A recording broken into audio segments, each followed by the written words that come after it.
ಇವತ್ತು ಸನ್ಮಾನ್ಯ ಚರಂತಿ ಮಠ್ ಅವರ ನಾಮಿನೇಷನ್ ಅನ್ನ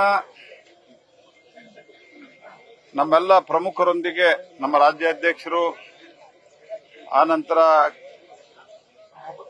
ಜಗದೀಶ್ ಶೆಟ್ಟರು,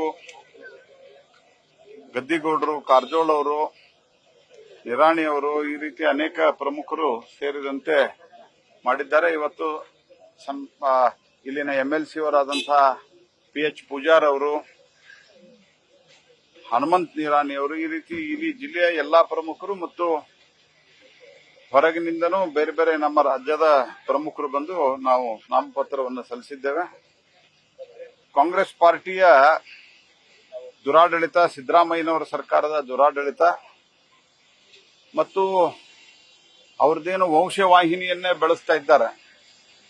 ಅಲ್ಲಿ ಮೊಮ್ಮಗ ಮತ್ತು ಇಲ್ಲಿ ಮಗ ಇಬ್ಬರನ್ನೂ ಜನ ಮನೆಗೆ ಕಳಿಸ್ತಾರೆ. ಮೊಮ್ಮಗನ್ನ ಮತ್ತು ಮಗನ್ನ ಇಬ್ಬರನ್ನೂ ಮನೆಗೆ ಕಳಿಸುವಂತ ಕಾಲ ಸನ್ನಿಹಿತವಾಗಿದೆ. ಇವತ್ತು ಬೆಲೆ ಏರಿಕೆ, ಭ್ರಷ್ಟಾಚಾರ ಮತ್ತು ತುಷ್ಟೀಕರಣದ ರಾಜಕಾರಣ,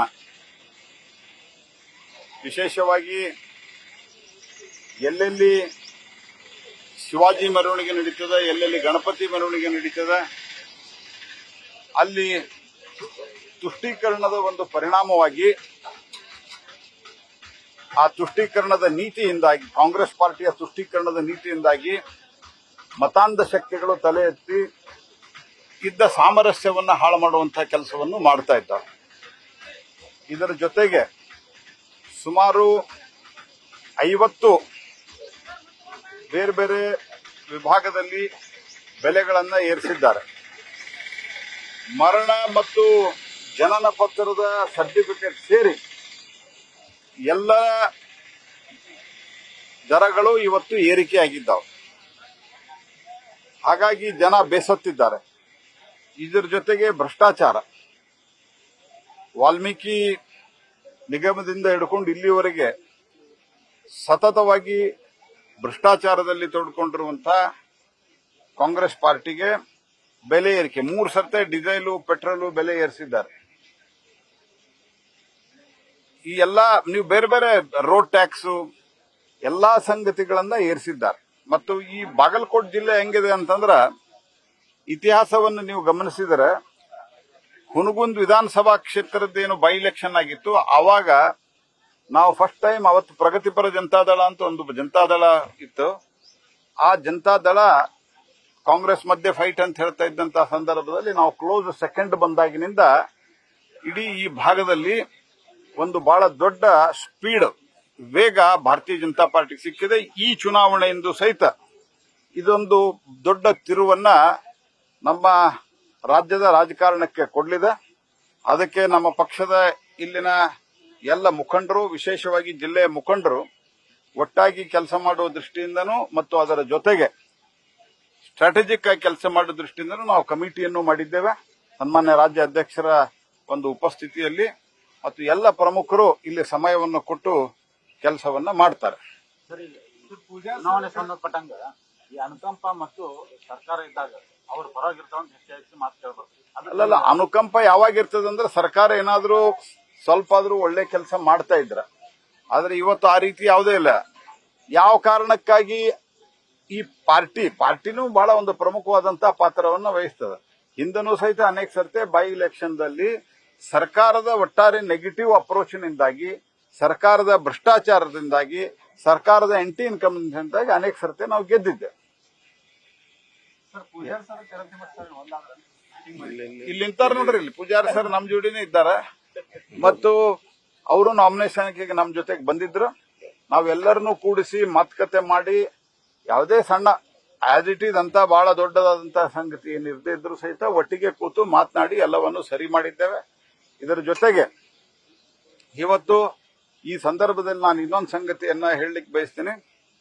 ಜಗತ್ತಿನಾದ್ಯಂತ ಇವತ್ತು ಎಲ್ಲ ಕಡೆ ಯುದ್ಧದ ಕಾರ್ಮೋಡ ಇರುವಂತಹ ಸಂದರ್ಭದಲ್ಲಿ ಒಂದ್ ಕಡೆ ಇಸ್ರಾಯೇಲ್, ಅಮೆರಿಕ, ಇರಾನ್ ಮೇಲೆ, ಇರಾನ್ ಇತರ ಮಧ್ಯಪ್ರಾಚ್ಯ ದೇಶಗಳ ಮೇಲೆ, ಆ ಕಡೆ Afghanistan, Pakistan, Russia, Ukraine, Taiwan, China ಮಧ್ಯೆ ಬಿಗುವಿನ ವಾತಾವರಣ ಈ ಎಲ್ಲದರ ಮಧ್ಯದಲ್ಲಿ ಅತ್ಯಂತ ಶಾಂತಿಯುತವಾಗಿ ಅಷ್ಟೇ ರೀತಿಯಾಗಿ ಅತ್ಯಂತ ವೇಗವಾಗಿ ಬೆಳೆಯುತ್ತಿರುವ ಆರ್ಥಿಕತೆಯಾಗಿ ಇವತ್ತು ಭಾರತ ಸನ್ಮಾನ್ಯ ಪ್ರಧಾನಮಂತ್ರಿಗಳ ನೇತೃತ್ವದಲ್ಲಿ ಮುಂದುವರಿತಾ ಇದೆ.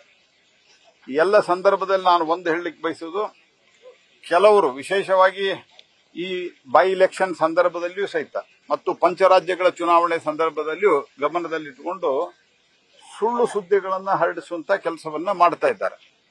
3 ವಾರ ಆಯಿತು ಇವತ್ತು ಯುದ್ಧ ಶುರುವಾಗಿ, 3 ವಾರಕ್ಕಿಂತ ಜಾಸ್ತಿ ಆಯಿತು. ನಮ್ಮ ದೇಶದಲ್ಲಿ ಎಲ್ಲಿಯೂ ಕೂಡ ಪೆಟ್ರೋಲು ಡೀಸೆಲ್ಗೆ ಕೊರತೆ ಆಗಲಾರದಂತೆ ನಾವು ಅತ್ಯಂತ ಸೂಕ್ತವಾದಂತಹ ಕ್ರಮವನ್ನು ಪ್ರಧಾನಮಂತ್ರಿಗಳು ಕೈಗೊಂಡಿದ್ದಾರೆ. Natural gas, piped natural gas, LNG ಯಾವುದೇ ಸಮಸ್ಯೆ ಇಲ್ಲ. LPG ಸೋರ್ಸ್ ಕಮ್ಮಿ ಇರೋದ್ರಿಂದ ಇಡೀ ನಾನು ಸಮಸ್ಯೆನೇ ಇಲ್ಲ ಅಂತ ಹೇಳ್ತಾ ಇಲ್ಲ, ಆದರೆ ಸಮಸ್ಯೆಯ ಮಧ್ಯದಲ್ಲಿ ಸನ್ಮಾನ್ಯ ನರೇಂದ್ರ ಮೋದಿ ಅವರು ಅದನ್ನು ಕೂಡ ಬಹಳ ಅತ್ಯುತ್ತಮವಾಗಿ ನಾವು ಮ್ಯಾನೇಜ್ ಮಾಡಿದ್ದೇವೆ. ಕೇವಲ ಕೆಲವು ದೇಶಗಳ ಏನೋ LPG ಮತ್ತು ತೈಲ ತುಂಬಿದ ಹಡಗುಗಳು ಬರ್ತಾ ಇದ್ದಾವೆ, ಶಿಪ್ಮೆಂಟ್ಗಳು, ಅದು ಕೇವಲ ಭಾರತದಲ್ಲಿ ಮಾತ್ರ ಬರ್ತಾ ಇದೆ. ಇದರ ಜೊತೆಗೆ ಅಂದ್ರೆ ಭಾರತದ ವಿದೇಶಾಂಗ ನೀತಿ ಎಲ್ಲರನ್ನೂ ಒಳಗೊಂಡಂತಹ ವಿದೇಶಾಂಗ ನೀತಿ ಇರೋದ್ರಿಂದ ನಮಗೆ, ಆದ್ರೆ LPG ಸೋರ್ಸಸ್ ಜಗತ್ತಿನಾಗ ಕಮ್ಮಿ ಇರೋದ್ರಿಂದ ಅದನ್ನ ನಾವು ಮಾನಿಟರ್ ಮಾಡ್ತಾ ಇದ್ದೇವೆ. ಆ ಹಿನ್ನೆಲೆಯಲ್ಲಿ ನಾನೊಂದು ಮಾತು ಹೇಳ್ತಾ ಇದ್ದೀನಿ, ಯಾವುದೇ ಊಹಾಪೋಹಗಳಿಗೆ ಯಾರು ಕಿವಿಗೊಡೋ ಅಗತ್ಯ ಇಲ್ಲ. ಭಾರತ ಸರ್ಕಾರ ಸನ್ಮಾನ್ಯ ಪ್ರಧಾನಮಂತ್ರಿಗಳ ನೇತೃತ್ವದಲ್ಲಿ ಇದನ್ನ ಬಹಳ ಚೆನ್ನಾಗಿ ನಾವು ಮ್ಯಾನೇಜ್ ಮಾಡ್ತಾ ಇದ್ದೀವಿ. ಮತ್ತು ನಾನು ಇನ್ನೊಂದು ಮನವಿ ಮಾಡ್ತೀನಿ, ಇಲ್ಲಿಯೂ ಕೂಡ ನಾವು ಪೈಪ್ಡ್ ನ್ಯಾಚುರಲ್ ಗ್ಯಾಸ್ ಅನ್ನ ಈಗಾಗಲೇ ಸನ್ಮಾನ್ಯ ಗದ್ದಿಗೌಡರು, ನಮ್ಮೆಲ್ಲ ಶಾಸಕರು, ಇವರು ಈ ಹಿಂದೆನೆ ನಮ್ಮ ಸರ್ಕಾರ ಬಂದ ನಂತರ ಪೈಪ್ಡ್ ನ್ಯಾಚುರಲ್ ಗ್ಯಾಸ್ ವ್ಯವಸ್ಥೆಯನ್ನು ಇಲ್ಲಿ ಮಾಡಿದ್ದಾರೆ. ಎಲ್ಲೆಲ್ಲಿ ಮೇನ್ ಪೈಪ್ ಗ್ಯಾಸ್ ಲೈನ್ ಹೋಗಿದೆ ಅಲ್ಲಿ ತಕ್ಷಣ ಅವರು ಆ ಪೈಪ್ಡ್ ನ್ಯಾಚುರಲ್ ಗ್ಯಾಸ್ ಕನೆಕ್ಷನ್ ತೆಗೆದುಕೊಳ್ಬೇಕು. ಯಾಕಂದ್ರೆ ಪೈಪ್ಡ್ ನ್ಯಾಚುರಲ್ ಗ್ಯಾಸ್ಗೆ ಯಾವುದೇ ರೀತಿಯಾದಂತಹ ಸಮಸ್ಯೆ ಇಲ್ಲ. ಹಾಗಾಗಿ ಯಾವುದೇ ರೀತಿಯಾದಂತಹ ತೊಂದರೆ ಅಂದ್ರೆ ಪ್ಯಾನಿಕ್ ಆಗಿ ಬುಕ್ ಮಾಡುವಂತ ಅಗತ್ಯತೆ ಇಲ್ಲ. ಸರ್ಕಾರ ಎಲ್ಲ ರೀತಿಯಂತ ಮಾನಿಟರ್ ಅನ್ನ ನಾವು ಮಾಡ್ತಾ ಇದ್ದೀವಿ.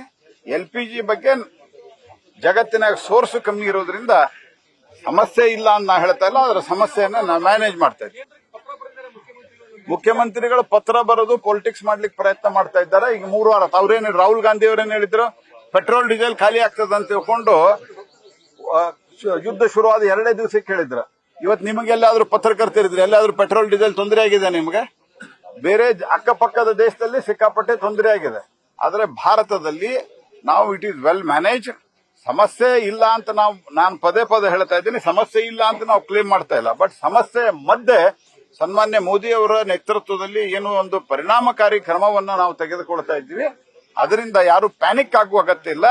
ಎಲ್ಲೆಲ್ಲೇ LPGಗೆ ಆಲ್ಟರ್ನೇಟ್ ಆಗಿ ನಾವು ಬೇರೆ ವ್ಯವಸ್ಥೆಯನ್ನ ಮಾಡ್ಕೋಬಹುದು, ಲೈಕ್ LNG ಈ ರೀತಿಯಾದಂತಹ ಸಂಗತಿಗಳನ್ನ ಮಾಡ್ಕೋಬೇಕು. ಆ ರೀತಿ ವ್ಯವಸ್ಥೆಗೆ ಸ್ಥಳೀಯವಾದಂತಹ ನಗರಸಭೆ, ಪುರಸಭೆಗಳು ಸಹಿತ ಮಹಾನಗರ ಪಾಲಿಕೆಗಳು ಸಹಕಾರವನ್ನು ಕೊಡಬೇಕು ಅನ್ನುವಂತ ನನ್ನ ವಿನಂತಿ ಇದೆ. ಅವರು ನಮ್ಮ ಜೊತೆಗೆ ಇದ್ದಾರೆ, ಎಲ್ಲರನ್ನೂ ಪ್ರಚಾರಕ್ಕೆ ಬಳಸಿಕೊಳ್ತೀವಿ.